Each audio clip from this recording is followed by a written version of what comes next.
It seems like your mental is really on point. Is that going to be the differentiations to make you get this victory? Yeah, 100% footwork, his rhythm, the speed, and crossing his feet. All of these things are going to have a big play on Friday, December 19th. And that necklace, I have to ask you about it. Are those bullets? Is that you're going to war here? Yeah, we're going to war, baby. 50 cal. I was at the shooting range shooting my 50 cal. I put the bullet up to my neck. I was like, I got to make this into a chain. But we're going to war December 19th, so this is in honor of this fight. Jake, talk to me about the face-off. The face-off. From the boxing community? 1 second, hey, right here, go. Jake, win, lose, or draw, do you think you're getting respect from the actual boxing community for taking on a guy like Anthony Joshua? I don't know, man. I don't really care. I don't even know who the boxing community is, to be honest. Like, who are they? I don't know. Where are they? I don't know. I don't really know who these people are. And it doesn't matter. This fight is bigger than boxing. So boxing's a small inkling of the fans that will tune in. Jake, you mentioned that you called him directly, AJ. Did you, how did you present the fight to him? And did he say yes right away? Did it take convincing? How did that call go? No, he was down. I basically just said, let's fight. Let's make it happen. Our teams are going to talk. And he was like, all right, yeah, I'm down. Let's do it. And it's as simple as that. Do you remember, in the process of order, what the order was of him saying yes? How many people said no? Or was he in the process of the whole making this fight happen? Well, we talked even before Gervonta Davis, and he said yes then. And so, really, after Gervonta, we called a bunch of people, and he was one of the names that said yes, and that was actually down to do it in December. How fed up were you with Gervonta by the end of it, and just, I guess, how that all unraveled? Yeah, he just represents everything that's wrong with boxing, unprofessionalism, and he's getting what he's reaping what he sows. But I hate working with people like that. He stands everyone up, film crews, everything. Doesn't do any promotion, doesn't do any posts, but it is what it is. And I'm actually glad this all happened this way, so that he doesn't get the biggest paycheck of his life and just continues to be a piece of shit in boxing. Jake, over here. Clarissa Shields and others in the boxing and combat sports community sort of criticized you, saying that they agree with the reasoning of not platforming Gervonta Davis because of his past, but that was also present before signing the fight. So your response to that? Yeah, I think if people have a past and they reform and they're doing better and they're on a good track, people deserve second chances and opportunities. But when you bring the past into the present and do it while we're in the middle of a fight promotion with massive company like Netflix involved and MVP being a champion of women's fighters, it just makes things a little bit different. And we, didn't know whether or not he was going to be arrested, in days prior, and still don't know. So who knows, Will you ever revisit that fight?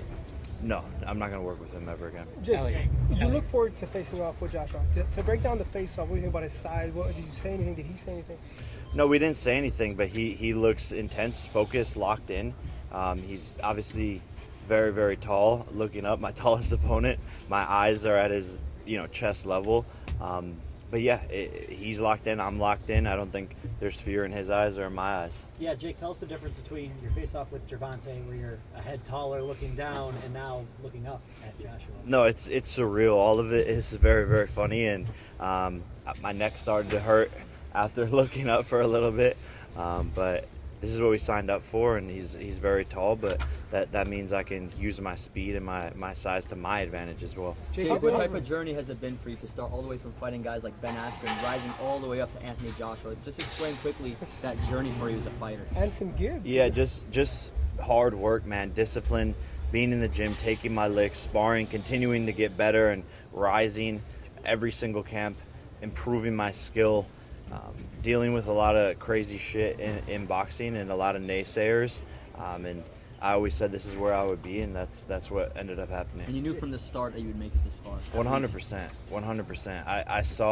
I saw boxing. I saw my skill. I saw what others don't see in my discipline and how hard I work in the gym. And so I know what I was capable of since day one, and that's why I always used to talk so much more shit. And when you say the boxing community, we do respect you. There's the fake naysayers out there, but the true fans do respect what you're doing. So thank you so much. Thank you. I appreciate that. Mike, over there. Jake, obviously this is a big event, and obviously you have a great supporting cast. Alicia's 3-minute round fight, but we just found out that Anderson Silva is fighting Tyron Woodley, two gentlemen you are quite familiar with. Yeah. I'm curious, what was your reaction when Nikisa was able to fly to London just 2 days ago and get that fight together. Man, it's massive. I'm absolutely stoked for that fight. It's an amazing matchup. I think both men have the ability to win, and I'm excited to see who's the better one of those two. But they're both massive names, and just adds more firepower to this already stacked card. Jake, there's man, it's tough. I would say if Tyron can utilize his jab, which was the key for me against Anderson, then I could see Tyron doing it. But if Tyron doesn't use his jab a lot, then I think Anderson will win. Jake, there was a famous moment in the Marvin Hagler versus John Mugabe fight where Ray Leonard's watching and he sees something. He says, "You know what? I can beat Marvin Hagler." Was there a moment where you're watching Anthony Joshua's fights and you're like, "I can beat this guy"? Yeah, 100%. I think it's watching his Dubois fight, watching the Ruiz fight, even watching the Usyk fight. And when you look at it, he's lost to guys who are smaller than him. I think it's his, it's his weakness. It's his kryptonite is the faster guys who don't get hit by his big punches. What is it about this version of Joshua that you feel you can exploit, and what kind of interests you the most about this version of Joshua? I mean, he's an amazing fighter, one of the best heavyweights ever. I just think with speed and footwork and being in a rhythm, I don't think he can handle that, and he doesn't like that because he is a little bit stiff. He does rely on his power. Obviously, you get hit by one of his shots, you're cooked, but I believe I'll be able to float like a butterfly and sting like a bee. Should you beat, obviously, this former world champion, a first ballot Hall of Famer for many, is the next step a world title shot? Yeah, I mean, I think I should be getting the World Heavyweight Championship belt for this fight. But, yeah, that's always been the goal, is to become world champion. I think that would be the next step. What do you think about AJ's punch resistance? Come into question in a lot of his fights. Yeah, no, I mean, he's definitely a bit chinny. He's durable. He gets back up. He knows how to fight when he's hurt. And he's still dangerous when he's hurt. He's dropped people. He wobbled Dubois when he had been dropped multiple times. So he's very tough. He's very, very, very tough. But I do see holes where I can land big shots. Why do you think Tyson Fury's picked you to win by KO?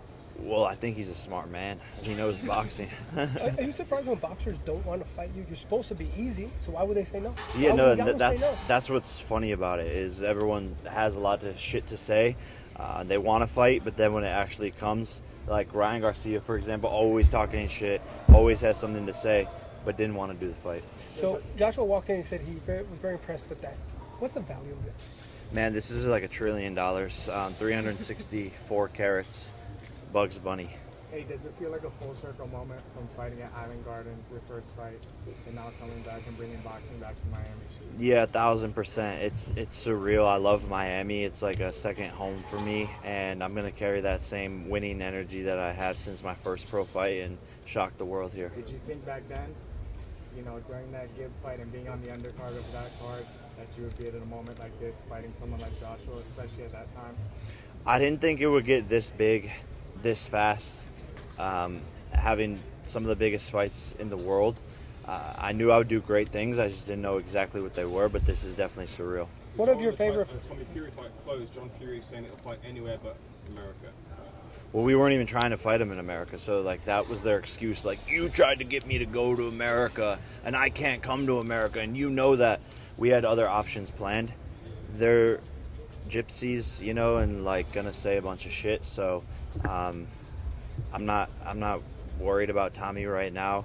I'm the only thing that he has, and if he wants to fight at some point, he just has to be realistic. Can you clarify this rumor online that's suggesting that your brother Logan might be in a fight with Tyson Fury? I don't know if that's true or not. I don't know. I have no idea. What happens if they do meet in the ring? Logan Paul by KO first round. Jake, a lot of the boxing purists, even as many things as you've accomplished, they still kind of like turn their nose up at you. Do they need to kind of get over that, or does that actually help you because it adds a level of intrigue to your fights? Again, it's the thing that's wrong with boxing is shooting itself in the foot. Why would you have hate towards the singular fighter who's done more for the sport than all of the rest of the fighters combined outside of themselves? They're selfish. They do great fights themselves, but I'm talking about building gyms. I'm talking about championing other fighters. I'm talking about bringing the sport to Netflix, the biggest streaming platform. I'm talking about giving fighters their biggest paydays ever. I'm talking about women's equality in 12 3-minute rounds, turning these girls into stars. The list goes on, and prospects, having a platform for young boxing prospects. What other fighters doing any of this stuff? And I don't really even like to talk about it, but I don't get why anyone in the sport would want to shoot themselves in the foot of me and talk shit about me and take and tear me down because I'm only doing great things for the By sport. the way, one of your favorite fighters in the world is fighting tomorrow. What's your message for David Benavidez?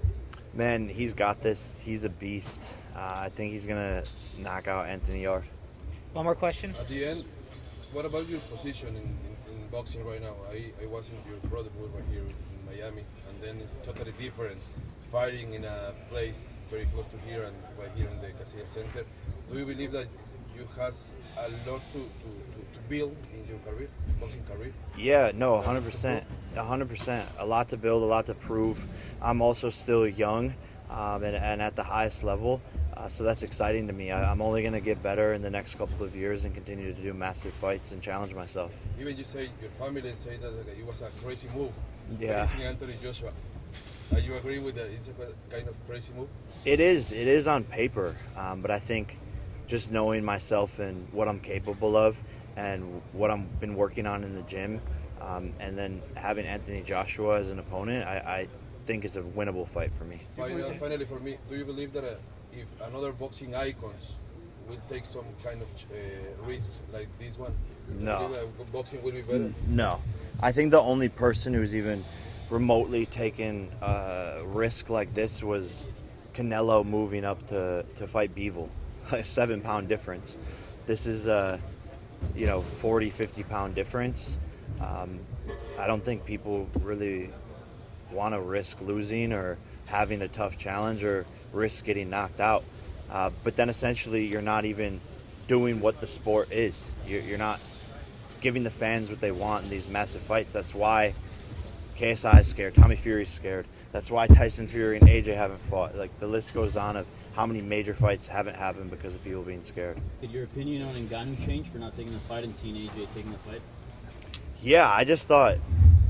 I mean, he's just an idiot. Like, I'm like, yo, what are you doing? If you're so confident, if you feel so disrespected, you're having all this bad publicity about your name over the past year and a half. This is an opportunity to correct that and stop me. I mean, he's basically also talking shit to Mike Tyson for fighting me. Say, like, Francis, you're nowhere near the legend. You never will be even close to the legend of Mike Tyson. And you're saying it's disrespectful to get in the ring. Thank you, guys. All right, you're going to have a new nickname after the fight, the Big Upset. The Big Upset, baby.